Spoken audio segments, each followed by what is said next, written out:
If you love making Christmas cards and you're always looking for fresh ideas, I think you're going to love today's projects and techniques. This is the card that inspired all the projects I'm going to make today with you. I just love poinsettias, and I was so excited that Stampin' Up! Now has this pretty poinsettia die. It's an impressions die, which means you cut it and then you can also emboss it with a silicone mat to get even deeper impressions. So I'm going to bring in my Stampin' Cut and Emboss machine and just move these out of the way for now. I went ahead and die cut a bunch of leaves from Mossy Meadow, and then the flower petals I cut from Real Red, and I used the solid core cardstock for this so that in case it cracked a little bit or something, I wouldn't have any white showing through. Now you can just take that die cut, put it back in the die to emboss it. I have my number 1 plate, my number 2 plate, then I'm putting them in with the cutting side facing up, and you can fill your plate up with all the dies. There are 4 different petal sizes, and I will end up using all 4 because some flowers I'm going to make a little smaller and some a little bigger. Next, I'm going to put on my impressions mat and then my number 4 plate and just roll it through. So basically this step is embossing. Now you could cut, leave the paper in the die and emboss right away, but I did a whole bunch of these, so I just wanted to get all the cutting done at first. You can see those really deep impressions, which are going to pop even more once we add some ink. In total, I'm using 2 of the largest size petals, 2 of the smallest, and 4 each of the 2 middle sizes, as well as 4 leaves. To highlight the dimension on my flowers even more, I am using Cherry Cobbler ink on my red layers and Mossy Meadow ink on my leaves. For the flower layers, I'm starting in the center and blending outwards, and I want to make that center especially dark and then a little bit lighter towards the ends. And for the leaves, I'll keep the darkness around the main stem area and then blend out from there. I'm just using mini ink blending tools, and this is actually a fairly quick process. When I'm making several cards at once, I like to batch my process. So I'm going to do all of the flowers at one time, do all the inking, glue them all together all at one time to make things a little bit faster. Of course, I'm not going to show you all of that on camera. This here are the layers I need for the largest flower. So it has the largest, the middle, and then the next size down from that. The smaller size flower is just leaving out that large petal, using the other 2 with the smaller one on top. Now, when it comes to shaping, you can do like I'm showing you here and kind of bend on that middle score line. Gives a really nice shape, kind of like a real poinsettia. You can also curl your petals like I'm doing here over my finger, or you can use a round tool. The other option is once you have them stuck together, you can bend them up like this. So it gives them a little bit of lift, a little bit of texture, but you're not really shaping them too much. I'm going to try each of these flower shaping methods, so on the finished cards you'll be able to see a little bit of difference in the shape of the poinsettias. I'm using my Barely Art glue to glue these together, and the thing to keep in mind is just to try and offset your petals. I did a lot of like spinning them around to try and get them offset as much as possible, and this gives you a little bit more full looking poinsettia. If you'd like a little bit more Christmas in July inspiration, then you are in luck. This video is part of a collaboration with the creative design team, and I will make sure to link the playlist at the end of today's video and down below in the description. The creative design team has already started planning and prepping for our 31 Days of Christmas Cards event that takes place every October. We are so excited to get going on this year's event. These are some of the cards I created in my classes last year. And if you happen to miss out, this event is still available for replay purchase at a nice discount. So I will link that down below, or you can go to cdtcreatives.com. Now to finish off our poinsettia flowers, we need some flower centers. This little die here, there's actually 2 of these dies, and they cut out a larger and a smaller kind of little like flower center burst. And I'm putting the larger one down first and then layering the smaller one over top, just offsetting it a little bit and just gluing them into place. Once my flowers all assembled, I'm just going to bend up the petals. That's how I'm fluffing this one. If you wanted it to stay more dimensional, you'd probably want to put some foam tape or dimensionals under the petals so that it doesn't get flattened in the envelope. For the first card, you're going to need a base that is 4¼ by 5½ inch. I'm using a white one. My pattern paper is from the Brushed with Beauty DSP, and it is measuring 4⅛ by 5�3. The black cardstock layer is 3�3 by 4�5, and then the white cardstock layer is 3¼ by 4½. My sentiment is stamped in black ink, and it's from this retired set, Peaceful Season. And then I just trimmed the white cardstock down to fit my sentiment and did a little banner on both ends with my scissors. I want these cards to have a little bit more of a vintage feel, so I'm bringing in Pecan Pie ink and I'm going to ink the edges of this green piece and also of my sentiment, and I will continue this throughout all my other cards, inking the edges as well. Now we're going to do some hot foiling. I'm plugging the machine in so it can start preheating. It takes 6 minutes to heat up from cold. I have my plates that come with it, my silicone mat for my dies. I'm using this Echoes of Detail set as well as gold foil. I have been having so much fun playing with these. These are specially designed to be used with the hot foil system.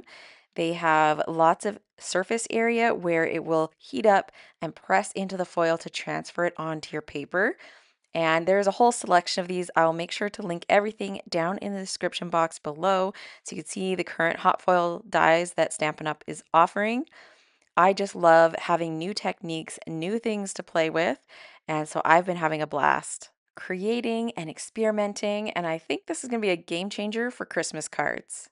I've also been using my paper trimmer to cut my foil. I find it cuts it really nicely. The other thing I've tried is like a rotary cutter, and that works really good as well. I try to cut it nice and smooth because if you get wrinkles in your foil, that will transfer into your design. So keeping it smooth as possible is great. And trying to use the right size piece so I'm not wasting as well. The base has beeped, now it's heated up, the white button is flashing. I can add my die and get it nice and straight the way I want it. And then I can press the white button and it will start heating up the die. It will beep again once that green light comes on and it's ready. It takes about a minute and a half. Now I can add my foil. You want to put the pretty side down facing the die. The kind of matte silver, that is the adhesive side. It needs to face your paper. Otherwise, you will foil things that you don't want to foil, like your plates. Now I'm scooching this over a little bit because I want my design hanging over the edge, but I don't want the foil overlapping the die where my plate is going to be touching it because then I will get transferred to my plate. So you can see I push the foil over off that die and that way it's not going to transfer. Now I put on the green plate, then my clear plate, then unplug it, and now comes the part that is the hardest in the whole process for me, which is rolling through super slow. So this is in real time. I'm not speeding this up. To get a good transfer, you want to go slowly so that it has time to heat it up and the pressure will transfer it onto your paper. If you go too quickly, you're going to end up with patchy results. Once it's through the machine, then you can take it out and set it back in the silicone base. This helps protect your desk so you're not putting something really piping hot on top of your desk. And then this silicone mat that's beside it, this is to put your dies on once you're done with them. Now, this is my favorite part, of course, the peel and reveal. Look at that. It's gorgeous. It transferred perfectly. One thing that I'm just thrilled about with hot foil are the perfect results. I use my little magnet tool that comes with the foil system to remove that hot dye. You don't want to touch that with your fingers. Now I figure we might as well do the rest of our foiling while the machine is heated up. I plugged it back in and now I'm just trying to figure out what I want to do, where I want to place my foil for this card. This is kind of like a crosshatch design. It's actually transfers very beautifully. And I'm going to put it on this piece of Wood Grain Wonders DSP that is 3 inches by 5½ inches. So I went through the whole process. I'm not going to keep showing that process. It's the same process for getting your machine heated up, waiting for it to beep, getting your die heated up, waiting for it to beep, and then going ahead, I am placing my foil down, my paper down, my plates, and then of course the peel and reveal after I already ran it through my die cutting machine. And look at that payoff. That is just gorgeous. Now this circle is turning out to be a little bit big. I'm hiding so much of that foiling, so I think we're going to have to go for a smaller circle. Now let's go on and foil the panel for our last card. I'm using this kind of damask design, and I'm going to use this DSP, which is 4 by 5 1/4 inches. And I want to do a strip down the left-hand side. Now, luckily, this paper is not directional, so I can flip it around. Remember, everything is reversed doing foiling, so you do need to kind of plan it out a little bit. Otherwise, if you're using directional paper, you're going to end up with things backwards. This one, I could just swirl it around, no big deal. But that is something important to keep in mind if you're trying to place foil strategically. So here, I want to foil on the right-hand side of my card, so I don't have to move my die. I can leave it right there, heat it back up again, and then I'm cutting just a little scrap of foil. Same thing, I don't want it going outside, overlapping my die because it will get onto my plate. So I line the foil up with the edge of my paper, did the whole process, and then you can see the peel and reveal here. So beautiful. Just a little touch of foil on the other side. I think this is going to work great with all the flowers I'm going to add on top. Now let's bring this all together. I'm going to adhere the pattern paper onto my card base. And before I add anything else, I need to ink this panel. So I'm going to bring in some crumb cake ink and pecan pie. I'm going to start with the crumb cake and use a little blending brush. I went in a little bit fast, a little bit heavy with that initial color. I hadn't planned to go quite that dark, but hey, we're going to roll with it. And that's all you can do because at this point I am not starting over and refoiling my panel. So we're just going to go with it. I'm going to add the pecan pie with an ink blending tool around the edges. I want to keep it more focused towards the outside edges, kind of going for that patina, that vintage look to it. That foil works great as a resist, and so when you're all done, just take a paper towel and buff off any extra ink that's sitting on top. I went ahead and adhered the foiled piece to the black cardstock and then attached it to the card front. Now I'm just trimming my leaves. I did this for a lot of my leaves, just cutting that long one into two, just smoothing it out a little bit. It works really good to create like two shorter leaves. And then this is basically the design for my card. I just need to go in with my glue and one by one adhere everything into place. And then I'll finish it off by just adding the sentiment with some dimensionals so we have a little bit of height there. And then here is our first card finish. I love the contrast of that inky background with the pop of the gold. For our next card, we have two pieces that measure 3/4 of an inch by 5.5 inches. Two little strips of black cardstock, they're 1/8 of an inch by 5.5. Our original foiled piece, which was 3 by 5.5. And then a 4 1/4 by 5.5 inch card base. And then I did size down this circle. So I went with this third die in. It's probably about 1 3/4 inches, 2 inches, something like that, and then used another sentiment from the same set that we already used. I'm going to ink the edge of that as well as the rest of the edges of my pieces. I don't need to do the card base because the paper will be completely covering that. Now for assembly, I adhered the green pieces first to the outside edges, and then I'm just going to put this one right in the middle of those two and then run a little bead of glue, just a tiny one, right along the edge and add those thin strips of black. It's so much easier to put your glue down first and put the strip on top than trying to glue those tiny little strips.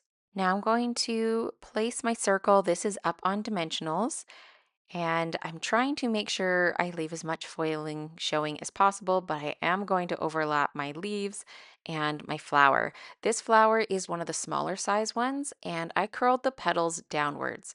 So maybe when I hold it up close, you can see that it has more of a curved look to it. It's just fun to play around with different ways to shape your flowers. Here's our finished second card. I love how this came together with that kind of crosshatch gold in the background. It really makes this card pop. Now on to assembly for our last card. We have our foil piece, which was 4 by 5 1/4. I have some wood grain Wonder cardstock, which is 4 1/4 by 5.5, plus my standard size card base in white. Now, what's different about this one is I'm going to do two flowers. I have a smaller one and a larger one, a full leaf, and then one leaf I cut into two pieces. And the sentiment for this one is from the Pretty Poinsettia set. I stamped it with black ink onto white cardstock, trimmed it down to fit, and then I went ahead and inked all of my edges off camera. And now the trick is going to be placement. I want to kind of stagger these flowers and have the leaves poking out here and there with the sentiment strip coming across the middle. To shape all of my petals and all of my leaves, I did the technique where I bend it along the embossed line. So they're kind of a little bit more pointy looking. I think that is maybe my favorite way because it looks very much like a real poinsettia, how they have kind of those sharp angles to the petals. Now, I am going to fuss around with the placement quite a bit on this card, so I will cut most of that out for you. But I was trying to get the flowers staggered, so I didn't want them stacked right on top of each other, especially once I got them stuck down, I was not happy. So I had to do some prying up and some moving around to get them offset. I would have liked to have a little bit more leaves on the left-hand side there, but that's all right. I love how the overall card came together. And when you see all three of these together, I think they definitely add some wow and some elegance. You can see the dimension after shaping those petals. Of course, they will get a little bit crushed when you put them into an envelope, but that's okay because the true eye catcher will be that gorgeous reflection of the foil. I'm having so much fun playing with the hot foil system. I'm sure you'll be seeing it a lot more on my channel. If you enjoyed these ideas, make sure you check out the CDT playlist so you can see what all the other girls have been creating. And I will see you again soon with another video.